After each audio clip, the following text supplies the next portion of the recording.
서울 김포국제공항은 아침부터 분주했다. 커다란 캐리어를 끌며 분주히 걷는 사람들, 항공사 안내방송, 커피향과 새벽 뉴스 소리까지 모든 것이 바쁘고 복잡하게 뒤섞여 있었다.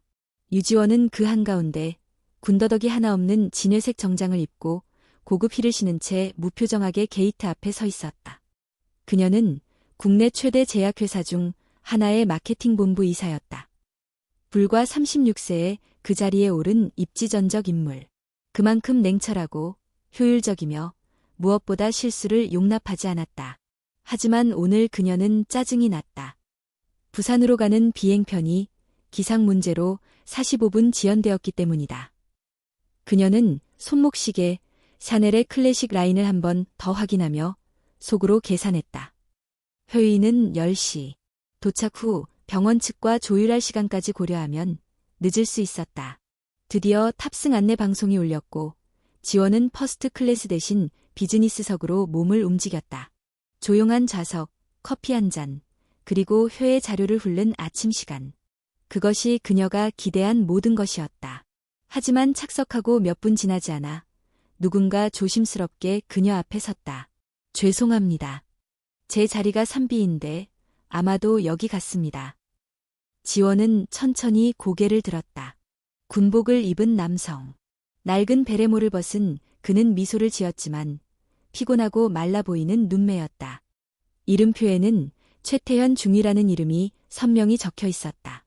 지원은 살짝 찡그린 표정으로 자리를 비켜주었다. 요즘은 군인들도 비즈니스석 타나 봐요. 태연은 잠시 멈칫했지만 담담하게 대답했다. 네, 직접 결제했습니다. 아, 할인 혜택 같은 거 받으셨겠네요. 나라 지킨다고. 그녀는 말끝을 흐렸지만 뚜렷한 냉소가 목소리에 실려 있었다. 이런 상황이 처음이 아니었다. 지원은 이미 여러 번 공항에서 군인들이 우대받는 모습을 보며 마음속에 무언가 씁쓸함을 쌓아왔던 것이다. 왜요? 태연이 조용히 물었다. 뭐가요? 군인이 비즈니스석에 앉는 게 불편하신가요? 아니요. 단지, 뭐랄까, 가끔 지나치게 영웅 대접을 받는 것 같아서요. 옷 하나 입었다고요. 태연은 대답하지 않았다. 그저 천천히 자신의 배낭을 윗칸에 넣고 앉았다. 움직임은 부자연스러웠고 지원은 그가 오른쪽 다리를 절뚝거린다는 것을 눈치챘다. 하지만 아무 말도 하지 않았다. 비행기가 활주로를 향해 이동할 때 그녀는 서류를 펼쳤다. 중요한 프레젠테이션. 지원이 이 병원 투자건을 따내면 그녀의 팀은 올해 최고의 성과를 기록하게 된다. 하지만 집중이 되지 않았다. 옆자리의 남자는 창밖을 조용히 응시하고 있었고 가끔 그의 손이 바지 주머니에 넣은 무언가를 조심스레 만지는 게 보였다. 뭐예요? 그녀가 묻자 태연은 살짝 웃으며 사진 한 장을 꺼냈다. 제 딸입니다. 6살이에요. 이름은 아름이에요. 사진 속에는 머리를 짧게 자른 어린 소녀가 병원 침대 위에서 인형을 안고 웃고 있었다. 병원인가요? 네, 백혈병입니다. 지금 부산 국립대병원에서 치료 중이에요. 지원은 잠시 침묵했다. 그런 이야기에 흔들리면 안 된다는 생각이 들었기 때문이다. 하지만 입은 먼저 움직였다. 그래서요? 이런 이야기하면 사람들이 안쓰럽게 봐줄 거라고 생각하시나요? 태연은 시선을 돌리지 않았다. 그냥 조용히 사진을 접어 주머니에 넣었다. 아니요. 단지 그 아이가 기다리고 있어서요. 군에서 치료비 다 나오는 거 아니에요? 일반 치료는요. 하지만 지금 필요한 건 실험적 치료입니다. 보험 적용도 안 되고요. 비행기는 고도를 높였다. 창밖으로 서울의 회색 건물들이 멀어졌다. 기내는 조용했지만 좌석 사이엔 냉랭한 기운이 돌고 있었다. 잠시 후 기내식이 제공되었다. 승무원이 태연에게 미소 지으며 말을 건넸다. 군인분이시죠? 수고 많으세요. 주스 무료로 드릴게요. 괜찮습니다. 물 한 잔만 주세요. 제가 계산할게요. 지원은 작게 웃었다. 봐요. 결국 어디서든 혜택은 따놓은 거잖아요. 그런 혜택이 아이의 생명을 살릴 수 있다면 좋겠네요. 이 말에는 묘한 울림이 있었다. 지원은 시선을 피하며 종이에 시선을 꽂았다. 하지만 집중할 수 없었다. 그녀는 지금까지 많은 사람을 보아왔다. 성공한 사람, 실패한 사람, 핑계대는 사람. 하지만 이 남자는 어떤 틀에도 맞지 않았다. 어디서 다쳤어요? 그녀가 물었다. 그의 팔에서 흉터가 슬며시 보였기 때문이다. DMZ 근처 수색 작전 중에 지뢰 폭발 사고가 있었습니다. 동료 셋이 그 자리에서. 그는 말을 잇지 못했다. 왜 굳이 그런 위험한 일까지 해야 했어요? 누군가는 해야 하니까요. 그래야 제 딸도 이 나라의 다른 아이들도 평화롭게 잠들 수 있으니까. 이 말에 지원은 다시 할 말을 잃었다. 비행기는 착륙 준비에 들어갔고 조명이 어두워졌다. 서울의 메마른 긴장감과는 다른 부산의 바닷바람이 그녀를 기다리고 있었다. 하지만 지원은 그 바람보다 자신의 마음속에서 스멀스멀 피어오르는 감정이 더 낯설었다. 거부감이 아닌 죄책감이었다. 태연은 가방을 챙기며 마지막으로 말했다. 고맙습니다. 제 이야기를 들어주셔서. 그 말조차 그녀의 가슴을 건드렸다.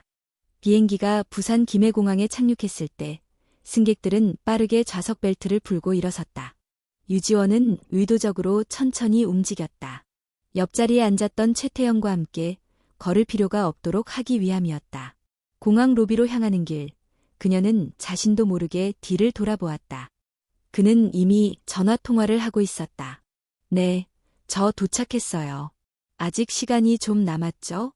네, 바로 병원으로 갈게요. 아름이는 괜찮은가요? 그의 목소리는 낮고 떨려 있었다. 마치 그 말 한마디가 무너질 듯 위태로웠다. 지원은 고개를 돌렸다. 아직도 머릿속에는 비행기 안에서 들었던 이야기들이 반복되어 맴돌고 있었다. 백혈병, 실험치료, 병원, 그리고 지뢰. 그녀는 고개를 저었다. 감정은 불필요하다. 비즈니스는 냉정해야 한다. 그게 지금까지 그녀를 이 자리에 올려준 철칙이었다. 호텔로 돌아온 그녀는 럭셔리한 객실에 앉아 노트북을 펼쳤다. 내일 오전 열릴 프레젠테이션 준비에 집중해야 했다. 이거는 회사를 넘어 자신의 커리어를 결정지을 중대한 기회였다. 하지만 그녀의 손은 키보드 위에 머무르지 못했다.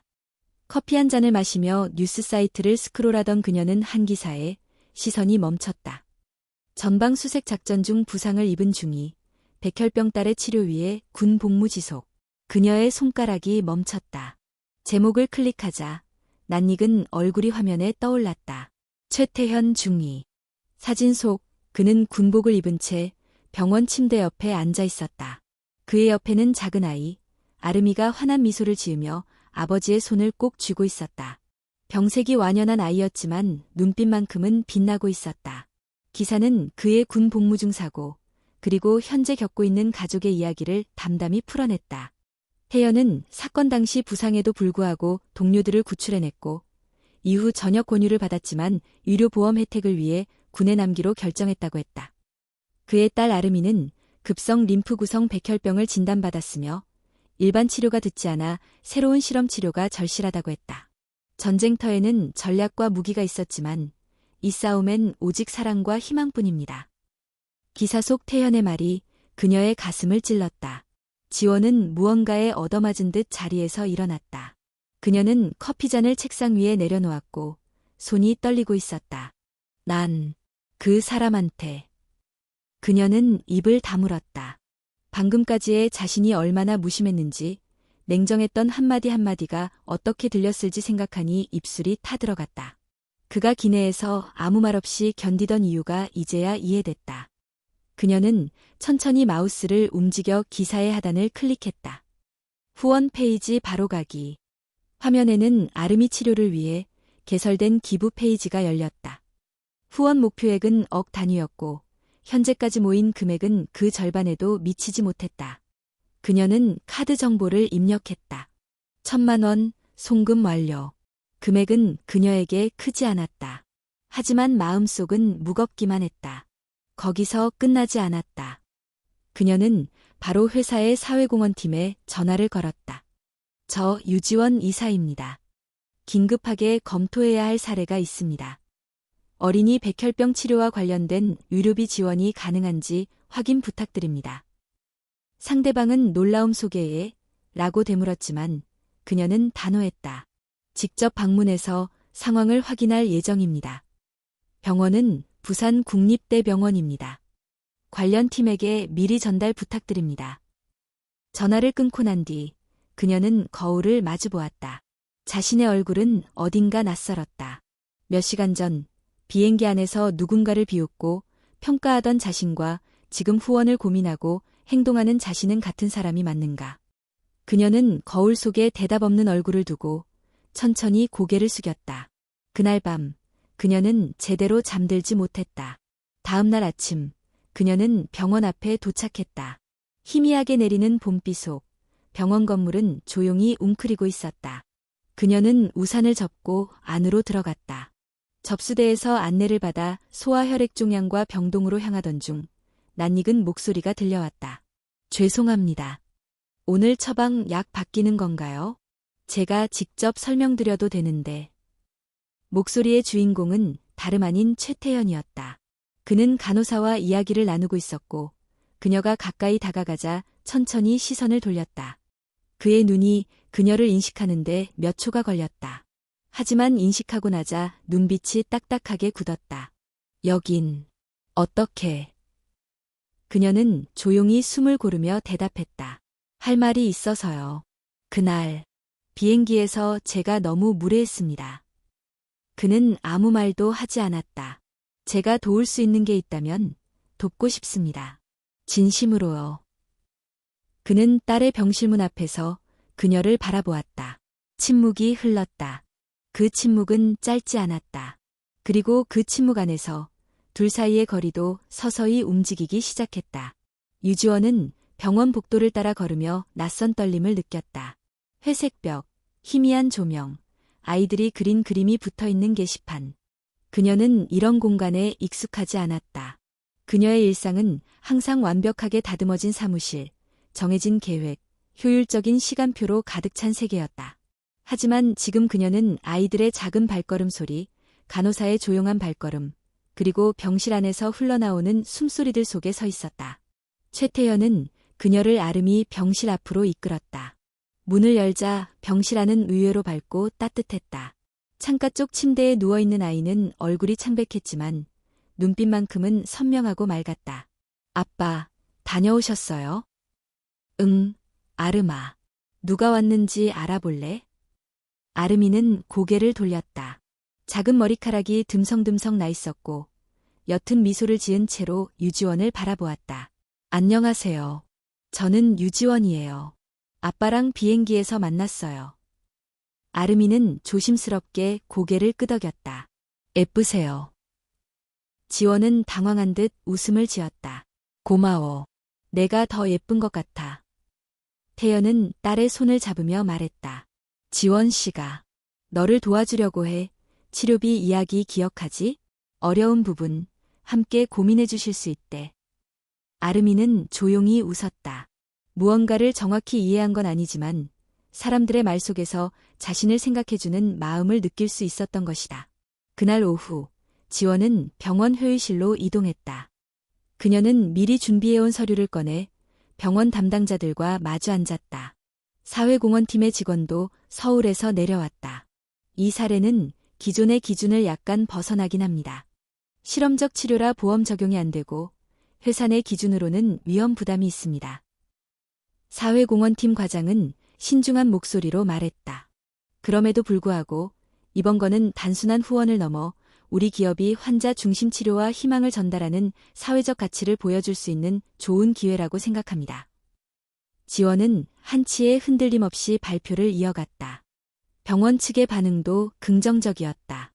치료 가능성은 낮지만 아이는 아직 회복력 있는 나이였고 치료 시도를 할 수 있는 조건이 되었다. 그녀의 눈빛은 결연했고 논리는 명확했으며 말끝에는 단호함이 실려 있었다. 회의가 끝난 후 그녀는 복도에서 다시 태연과 마주쳤다. 어떻게 됐습니까?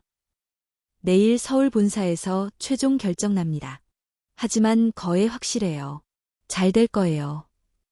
태연은 그제야 짧게 한숨을 내쉬었다. 믿기지가 않네요. 저도 그래요. 그들은 병실 앞으로 걸어갔다. 아름이는 퍼즐을 맞추고 있었다. 6살이라는 나이에 비해 혼자 있는 시간에 익숙한 듯 보였다. 이거 어려워요. 도와주실래요? 지원은 태연을 잠시 바라보다 고개를 끄덕였다. 그녀는 아이 옆에 앉아 조각들을 하나하나 맞추기 시작했다. 처음엔 어색했다. 손놀림도 어설펐다. 하지만 아름이는 성급하게 가르치거나 답을 재촉하지 않았다. 마치 그녀가 익숙해질 시간을 스스로 기다려주는 것처럼. 이건 여기에요. 아이가 작게 속삭였다. 아, 맞네. 너 정말 잘하네. 태연은 그 모습을 조용히 지켜보고 있었다. 한참을 그렇게 퍼즐을 맞추다가 아름이가 작은 소리로 말했다. 아빠가 울었어요. 어젯밤에 혼자. 지원은 손을 멈추었다. 태연은 부끄러운 듯 그러나 숨기지 않았다. 미안. 아빠가 너무 무기력해서 그랬어. 아름이는 작게 웃었다. 괜찮아요. 나도 무서울 때는 울어요. 아빠도 울 수 있어요. 그 말은 이상하게도 지원의 가슴을 아프게 찔렀다. 그녀는 단 한 번도 약한 모습을 드러낸 적 없었다. 성공만이, 강함만이 살아남는 길이라고 믿어왔기 때문이다. 하지만 지금 눈앞의 이 6살 아이는 그것과는 전혀 다른 방식으로 사람의 마음을 어루만지고 있었다.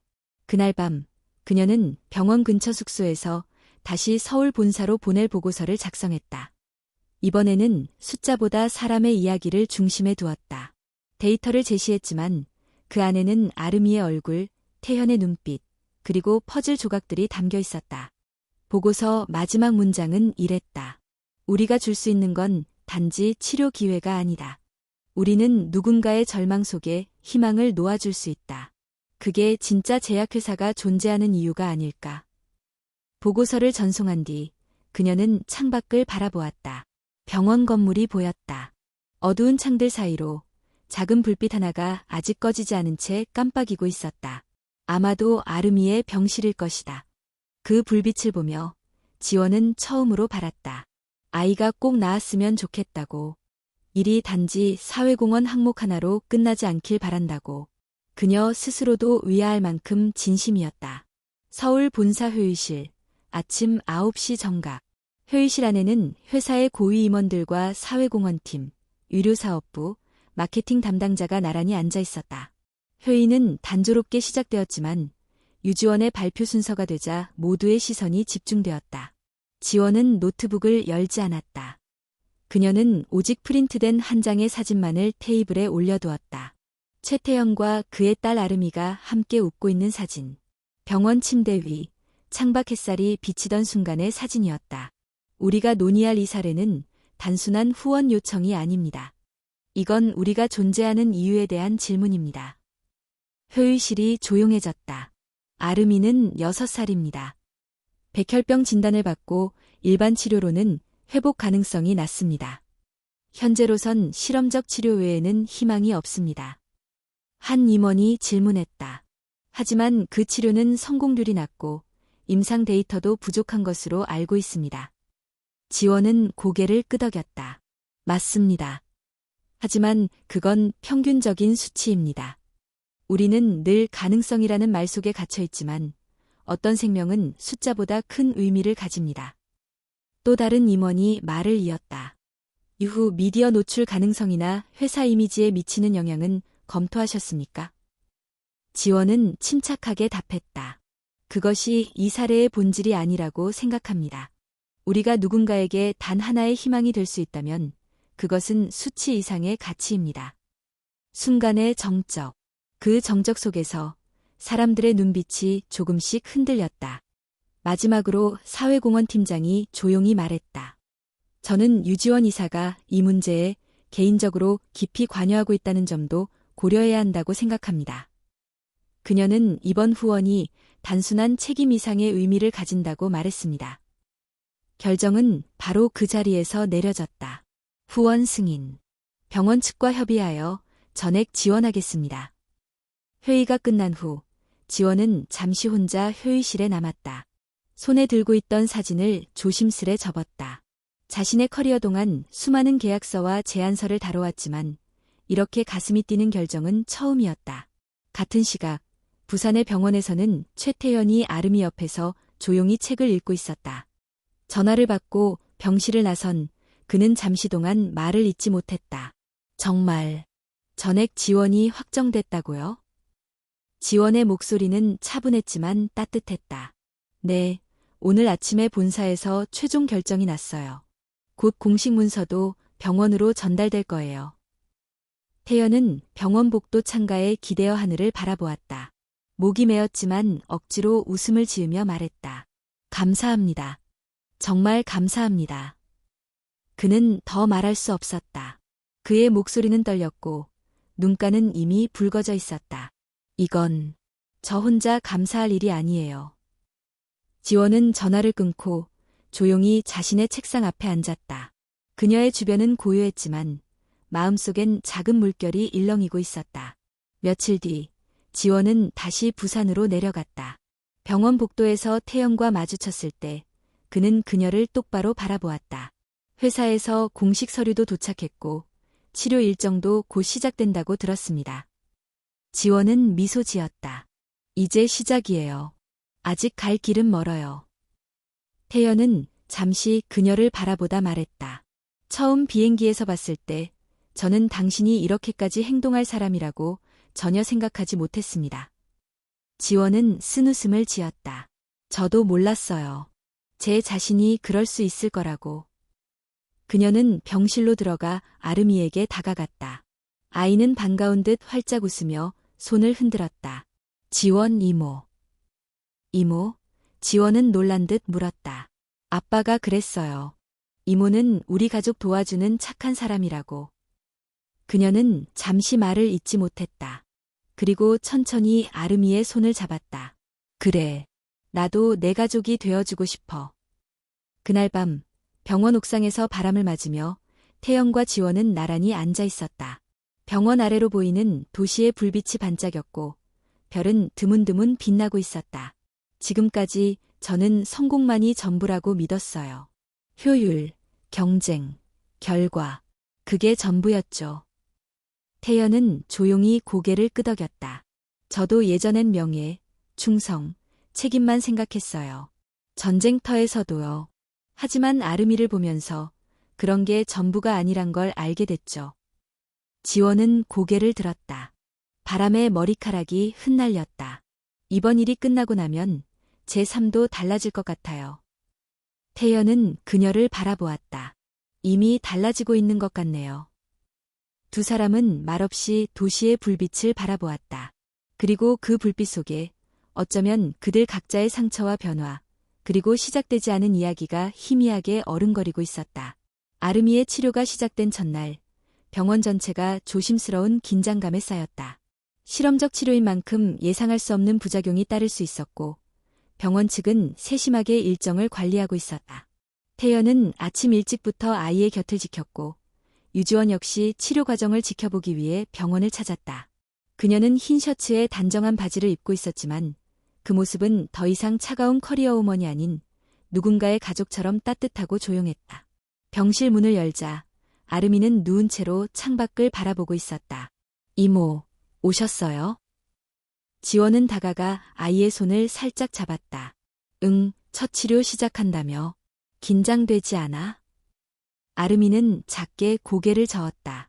아빠가 말했어요. 무서울 때도 괜찮다고. 그냥 눈 감고 숨 쉬면 된대요.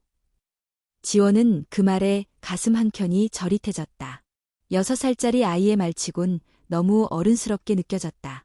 의료진이 들어와 치료 준비를 시작했고 병실 안에는 잠시 침묵이 흘렀다. 태연은 딸의 손을 꼭 잡고 있었고 지원은 문 옆에 조용히 서 있었다.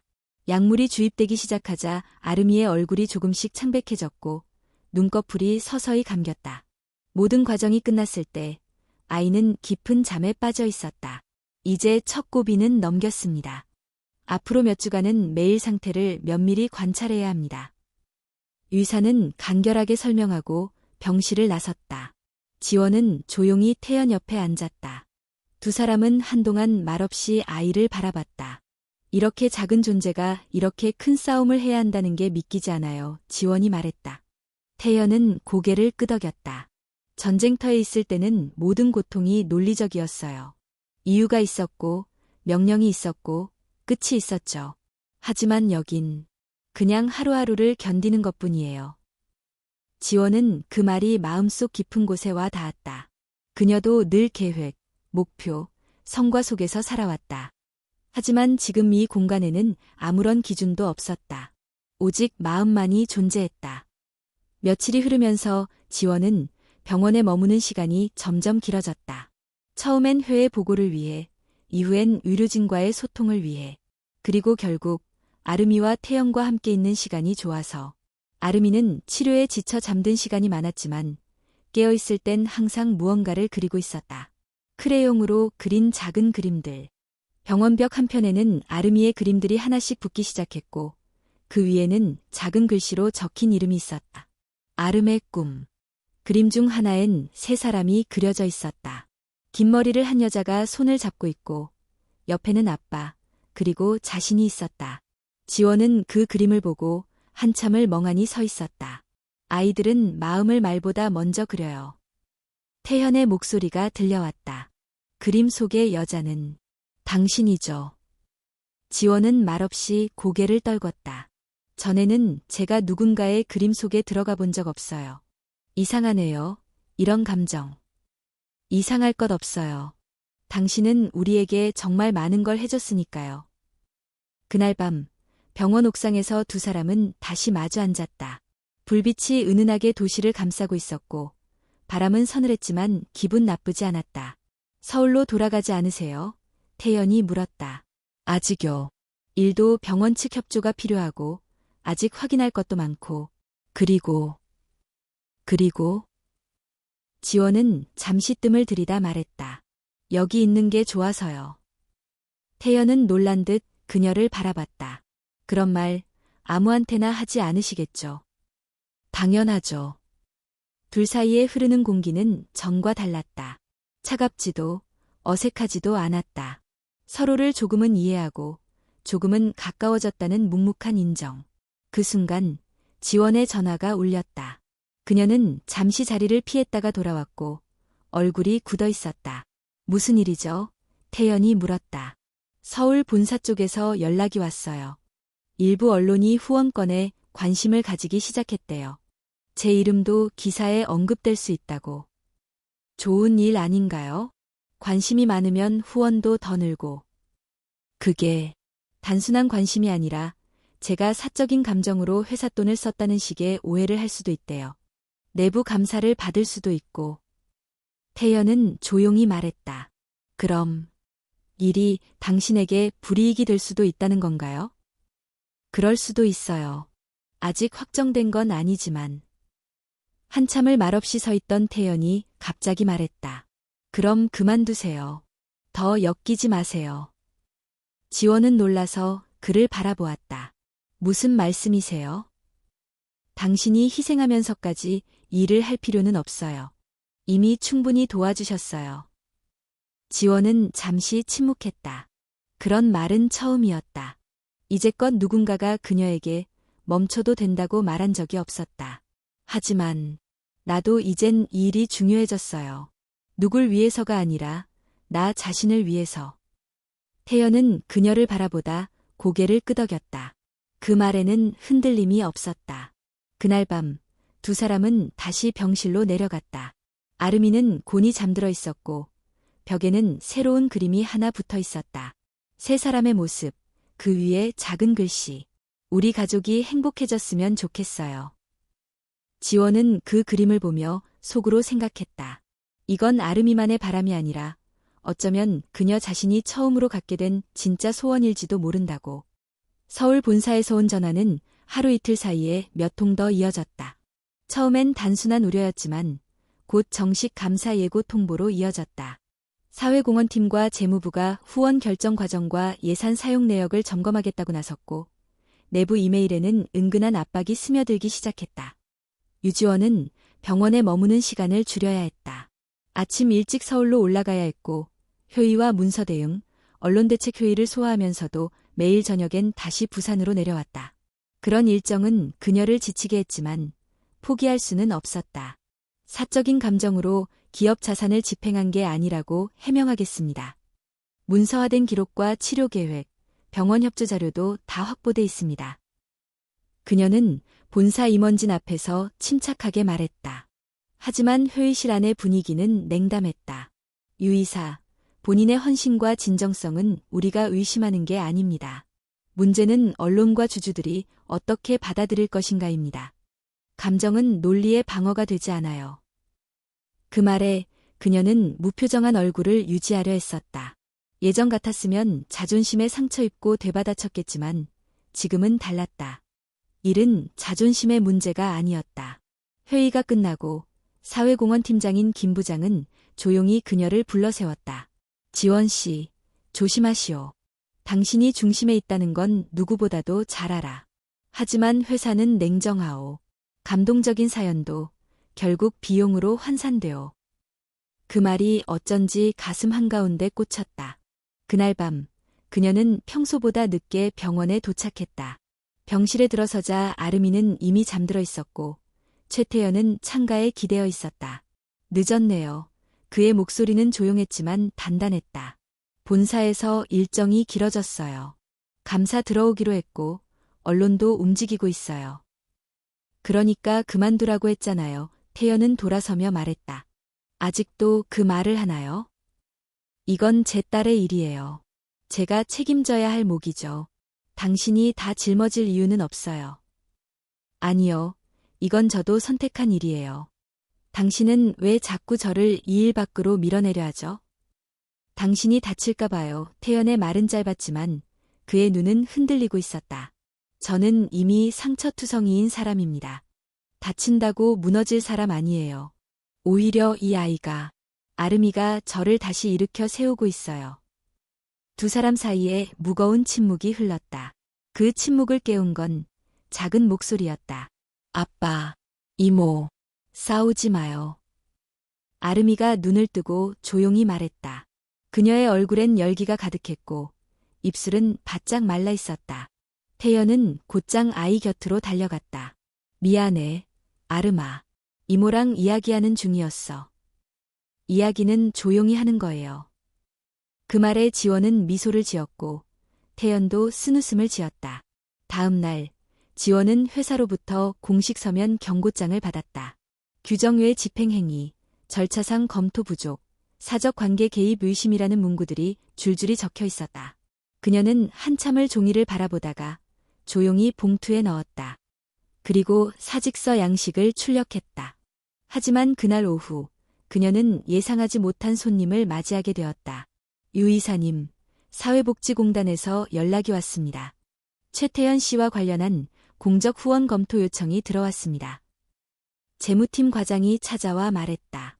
네. 언론사 한 곳에서 아름이 사례를 보도했고 그 기사에 달린 댓글과 공유수가 매우 많습니다. 복지부도 관심을 가지기 시작했어요. 여론의 흐름이 다릅니다. 지원은 얼떨떨한 표정으로 자료를 받았다. 그 기사엔 그녀의 이름은 나오지 않았지만 아름이의 그림, 태연의 군 복무 이야기, 치료에 대한 절실함이 감정없이 담겨 있었다. 그리고 수천 개의 댓글이 있었다. 꼭 회복하길 바랍니다. 아버지가 너무 멋지네요. 응원합니다. 딸을 위한 싸움, 진짜 영웅이다. 그녀는 무겁던 가슴이 조금은 가벼워지는 것을 느꼈다. 아직 세상은 마음을 잃지 않은 사람들이 존재하는 곳이라는 걸. 며칠 후 병실에는 복지기관에서 파견된 심리 상담사가 찾아왔다. 아름이를 위해 정기적인 감정 관리가 필요하다는 병원 측의 요청이었다. 상담사가 병실을 나간 후 지원은 조용히 태연에게 말했다. 이제는 외부에서도 도와주기 시작했어요. 우리만의 싸움이 아닐지도 몰라요. 태연은 무겁게 고개를 끄덕였다. 제가 할 수 있는 걸 하겠습니다. 회사든 언론이든. 그날 밤 아름이는 지원에게 조용히 물었다. 이모, 나 완전히 나으면 우리 집에 놀러 올래요? 지원은 놀라 웃음을 지었다. 응, 그럼. 꼭 갈게. 그럼 우리 같이 김밥도 만들고, 나중엔 가족 사진도 찍어요. 그 말에 지원은 아무 대답도 하지 못했다. 가족. 그녀는 그 단어를 너무 오래 외면하고 살아왔다.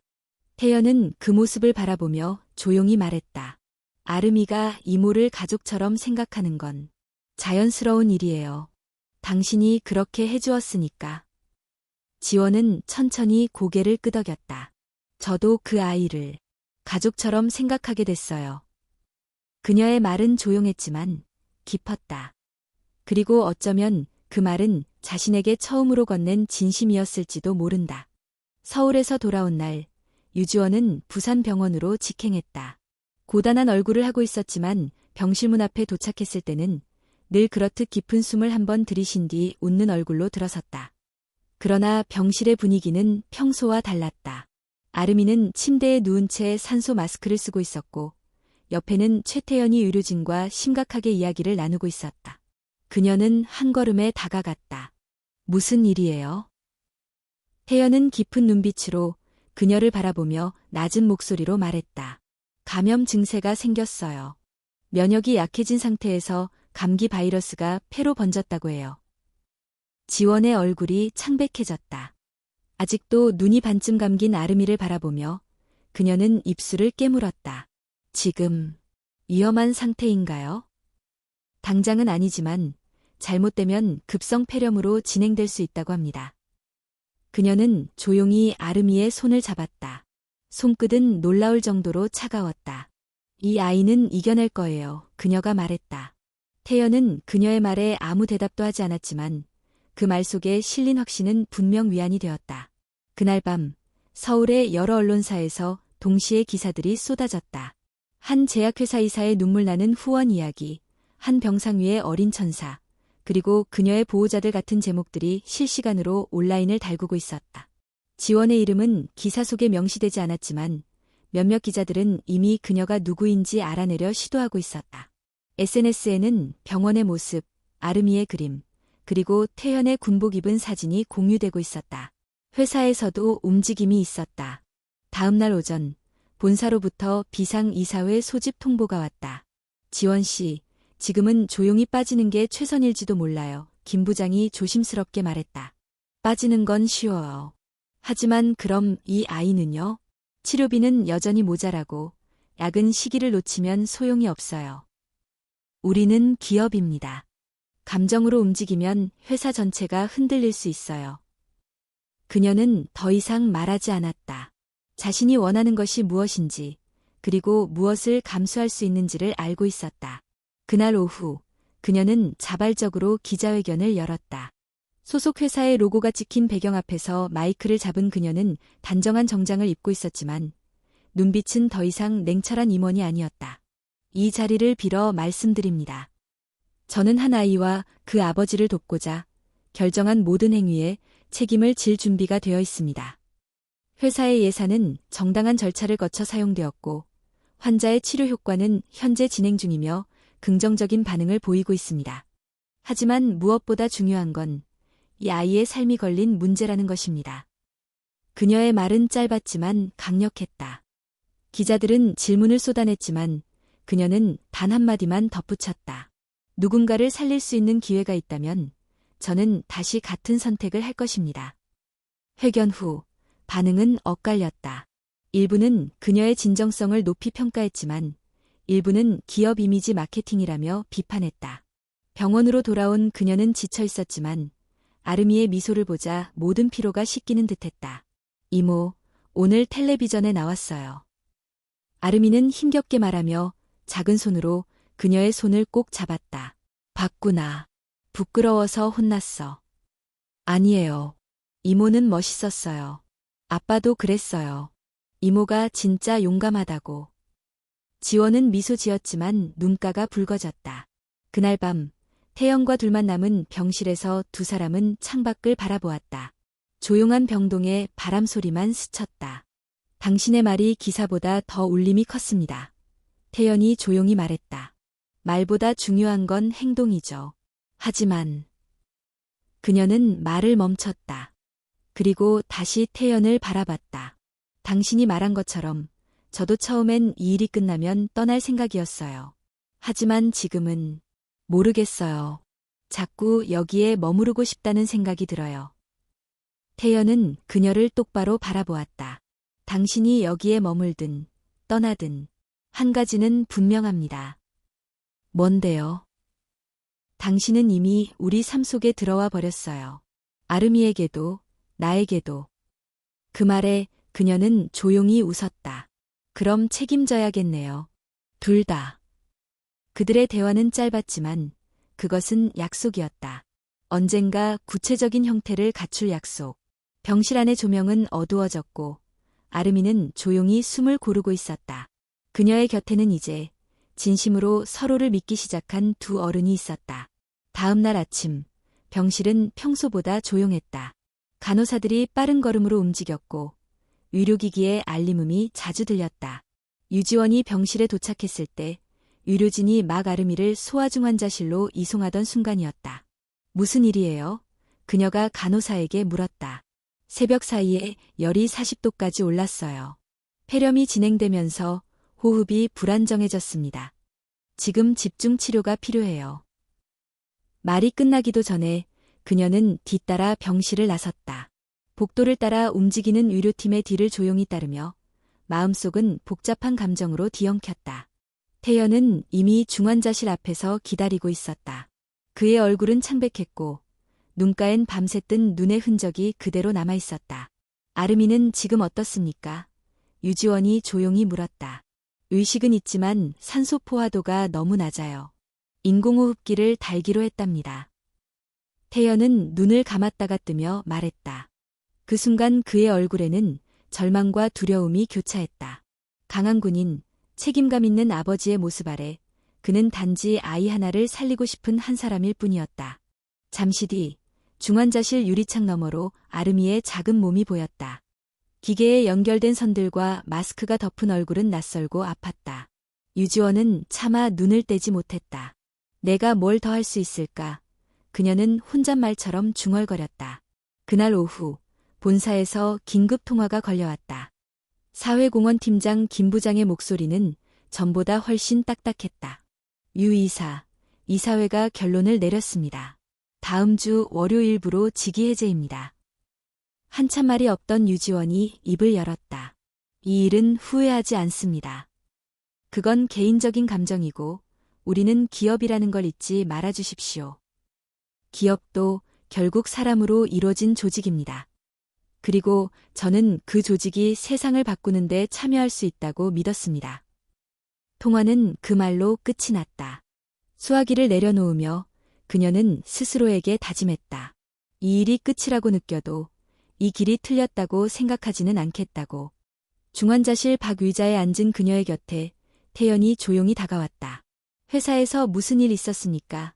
그의 물음은 간결했지만 무게가 있었다. 해임됐어요. 그녀의 말에 태연은 잠시 말을 잇지 못했다. 그리고 천천히 고개를 끄덕였다. 이를 위해 너무 많은 걸 잃는 건 아닌가요? 아름이를 위해서라면 제가 잃은 게 아니라 얻은 걸지도 몰라요. 뭐려? 진짜로 누군가를 사랑할 수 있는 용기요. 그 말에 태연은 조용히 그녀를 바라보았다. 두 사람 사이엔 말없이 흐르는 무언가가 있었다.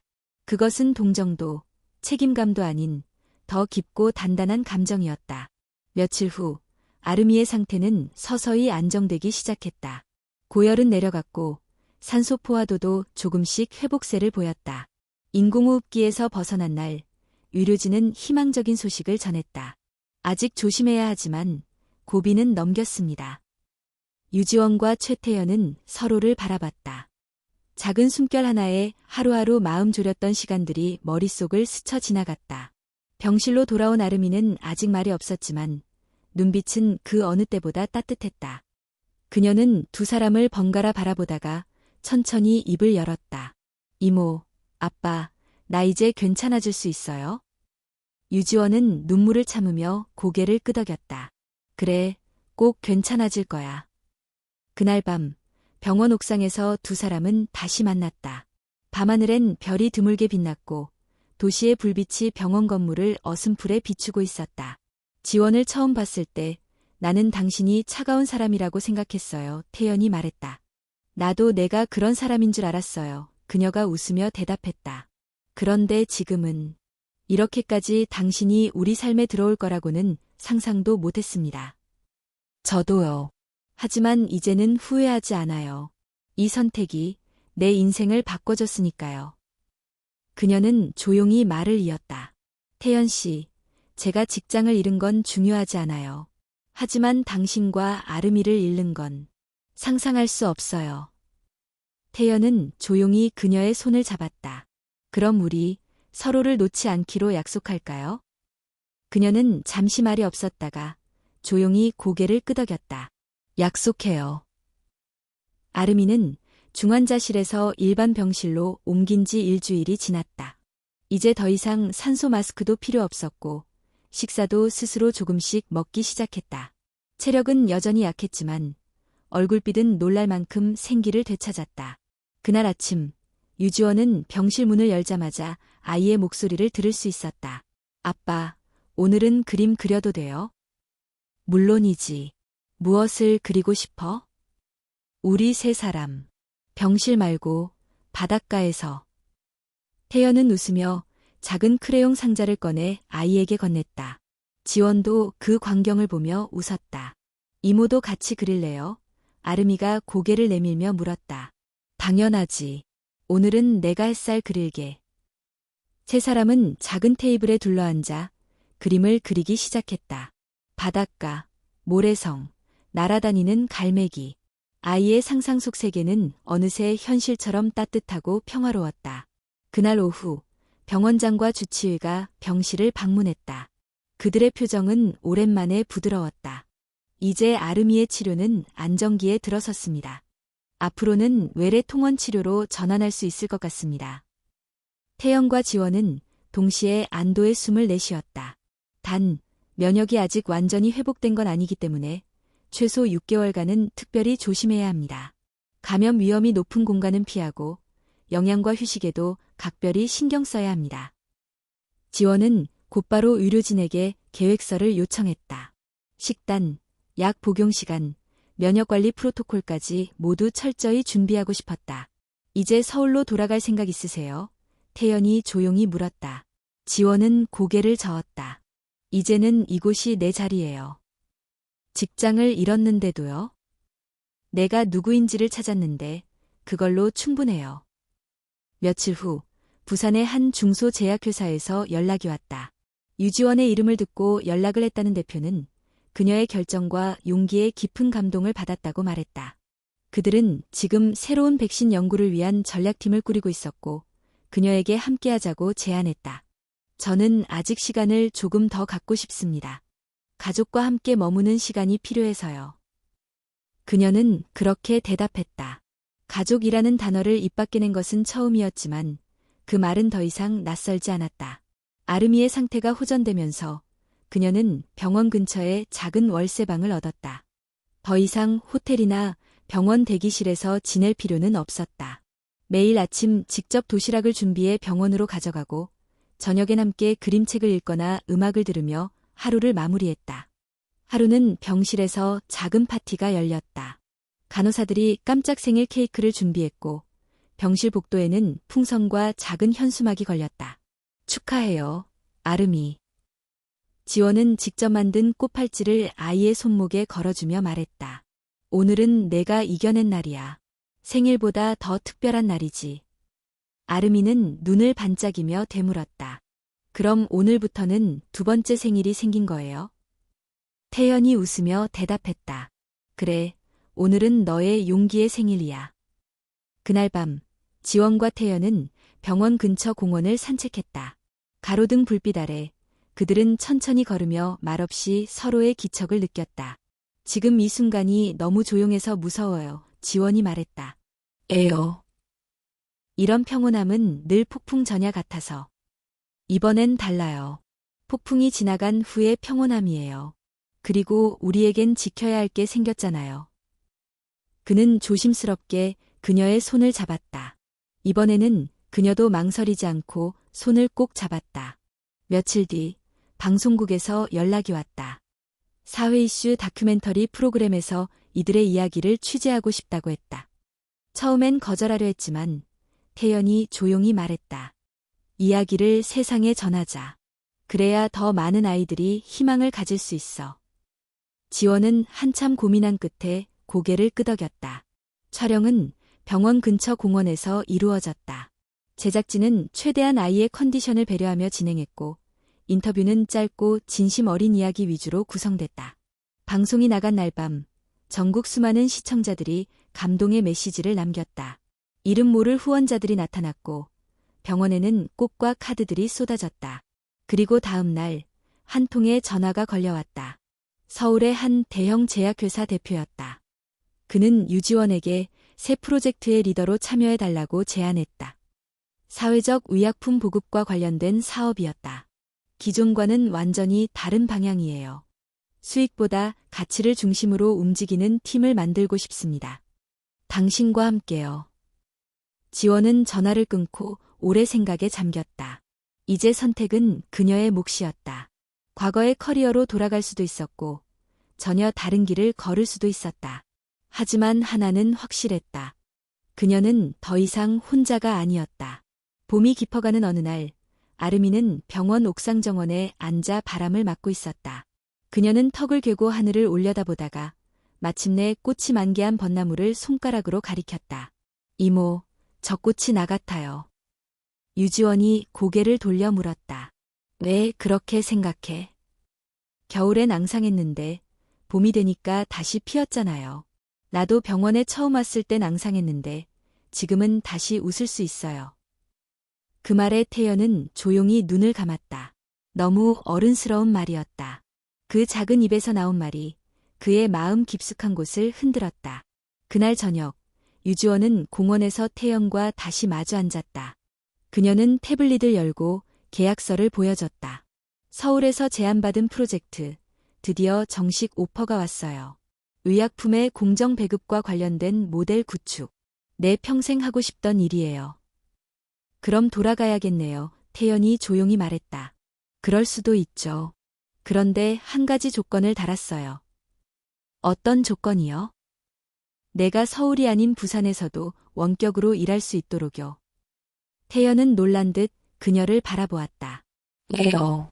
그 모든 걸 포기하고 여기에 남겠다는 거예요? 포기가 아니라 선택이에요. 나는 여기에서 나 자신을 찾았고 당신과 아르미를 만났어요. 다시는 그걸 놓치고 싶지 않아요. 잠시 침묵이 흘렀다. 바람이 잔잔하게 불고 멀리서 아이들이 뛰노는 소리가 들려왔다. 태연 씨, 저 서울에서 혼자 있을 때요. 늘 무언가를 증명해야만 살아있는 것 같았어요. 그런데 지금은 이렇게 조용히 옆에 누군가 있는 게 더 살아있는 느낌이에요. 태연은 천천히 손을 내밀어 그녀의 손을 감쌌다. 그의 손은 여전히 거칠었지만 그 안에는 따뜻한 확신이 담겨 있었다. 며칠 뒤 아르미는 공식적으로 퇴원을 하게 되었다. 병원 직원들은 작은 송별회를 열어주었고 간호사들은 눈물을 훔쳤다. 우리 공주님, 건강하게 잘 지내야 해요. 다시는 여기 오지 말고. 아르미는 작게 웃으며 고개를 끄덕였다. 약속해요. 퇴원하는 날, 태연은 병원 문 앞에서 미리 준비한 작은 깜짝 선물을 건넸다. 그건 오래된 앨범 한 권이었다. 병원 생활 동안 찍은 사진들이 정리되어 있었다. 이건 우리가 이겨낸 기록이에요. 그는 조용히 말했다. 지원은 한 장 한 장을 넘기며 눈시울이 붉어졌다. 마지막 장에는 세 사람이 함께 웃고 있는 사진 아래 이렇게 적혀 있었다. 우리의 새로운 시작, 2025년 봄. 며칠 뒤, 세 사람은 바닷가로 짧은 여행을 떠났다. 아르미는 바닷바람을 맞으며 모래 위를 달렸고, 지원은 사진기를 들고 그 모습을 담았다. 이 순간이 영원히 남았으면 좋겠어요. 아르미가 외쳤다. 태연은 웃으며 대답했다. 그래, 우리 모두 그렇게 바라고 있어. 그날 저녁, 숙소에서 세 사람은 나란히 앉아 있었다. 벽난로의 불꽃이 사각사각 타오르고 있었다. 지금 생각해보면 그때 비행기에서 당신과 마주친 게 운명이었나 봐요. 태연이 말했다. 그때 당신, 정말 무뚝뚝했어요. 지원이 장난스럽게 말했다. 당신도 만만치 않았죠. 그들은 웃었다. 그리고 그 웃음 속에는 이해와 용서, 그리고 새로운 삶을 향한 믿음이 담겨 있었다. 우린 가족일까요? 아름이가 조용히 물었다. 두 사람은 동시에 그녀를 바라보았다. 태연이 먼저 대답했다. 그럼, 우리가 선택한 가족이지. 지원도 고개를 끄덕이며 손을 내밀었다. 그리고 앞으로 더 많은 추억을 만들 가족이야. 아름이는 두 사람의 손을 꼭 잡았다. 그녀의 작은 손은 따뜻했고 미래에 대한 설렘으로 떨리고 있었다. 시간은 흘렀고 유지원은 부산에 정착했다. 그녀는 서울과의 프로젝트를 병행하며 유료 봉사단체와 협력하여 지역 병원에도 지원을 확대해 나갔다. 더는 기업의 이름을 앞세우지 않았고 자신의 이름으로 누군가의 삶을 바꾸는 일에 전념했다. 태연은 밤경비 일을 그만두고 지역 아동보호센터에서 일하기 시작했다. 그는 아이들에게 글을 가르치고 군대에서 배운 응급처치법도 알려줬다. 아이들은 그를 태쌤이라 부르며 따랐다. 아름이는 다시 학교에 다니기 시작했다. 아직 체력이 완전히 돌아온 건 아니었지만 그녀는 매일 아침 학교로 향하며 노란 책가방을 메고 환히 웃었다. 어느 날 아름이는 숙제를 하다 말고 조용히 물었다. 이모, 왜 이름이 지원이에요? 누군가를 도와준다는 뜻이야. 아름이는 고개를 끄덕였다. 정말 딱 맞는 이름이네요. 그날 밤, 세 사람은 저녁 식사를 마치고 소파에 나란히 앉아 있었다. 밖에는 봄비가 부드럽게 내리고 있었고 집안은 조용했다. 지원은 조용히 말했다. 나 이 순간이 참 좋아요. 태연이 고개를 끄덕이며 대답했다. 나도요. 우리가 만든 이 집이 이제는 내 전부인 것 같아요. 아름이는 두 사람 사이에 머리를 기대고 말없이 웃었다. 그녀는 알고 있었다. 그 어떤 병원보다, 그 어떤 치료보다 지금 이 순간이야말로 진짜 치유라는 걸. 그리고 그렇게 그들의 이야기엔 끝이 있었지만 삶은 또 다른 시작을 준비하고 있었다.